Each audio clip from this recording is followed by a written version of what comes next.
नमस्कार दोस्तों, आज मैं ज्यूतिया व्रत का मुहूर्त, समय और कथा आप सभी को सुनाऊंगी।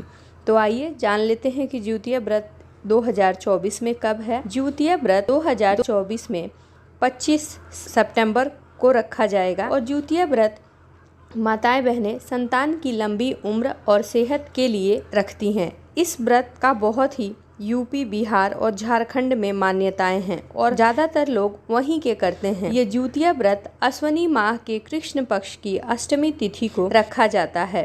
संतान की लंबी उम्र और सेहत बनाए रखने के लिए जीवित पुत्री का व्रत रखा जाता है। इस साल ये व्रत 25 सितंबर को रखा जाएगा और अगले दिन 26 सितंबर को पारण किया जाएगा।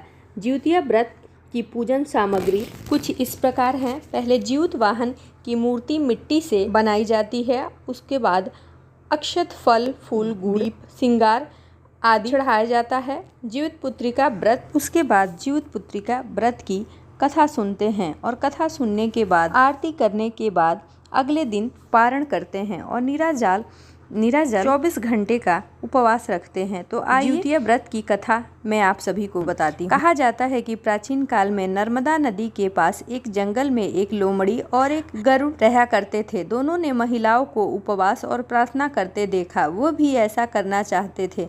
उनके उपवास के दौरान लोमड़ी को भूख लग गई और उसने चुपके से खाना खा लिया। लेकिन चील के बारे में क्या, उसने जितना हो सका कठिन उपवास किया और उसे पूरा किया। जो चील थी उसके बच्चे एकदम स्वस्थ और तंदुरुस्त पैदा हुए और उन्हें कुछ नहीं हुआ। लेकिन जो लोमड़ी थी उसके बच्चे पैदा तो अच्छे से होते थे लेकिन कुछ ही दिनों बाद मर जाते थे।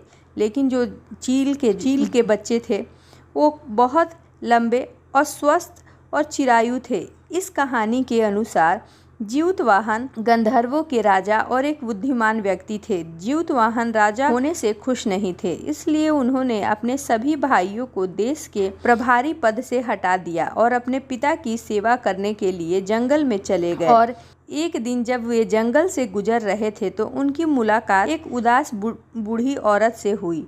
उन्होंने बूढ़ी औरत से पूछा कि क्यों क्या हो गया तुम्हें, क्यों रोना आ रहा है। तो जब उसने पूछा तो उस बुढ़िया ने बताया कि वह एक नागवंशी है और उसका एक बेटा है। हर दिन पक्षियों के राजा गरुड़ को एक सांप वचन के रूप में दिया जाता है। उस दिन उसके बेटे का जन्म होने वाला था। जब ज्यूतवाहन ने उनकी कहानी सुनी तो उन्होंने उनके बेटे को जीवित वापस लाने का वादा किया। उसके बाद वह चट्टान पर लेट गए और गरुड़ का चारा बनने के लिए सोचने लगे। उस समय गरुड़ प्रकट हुए।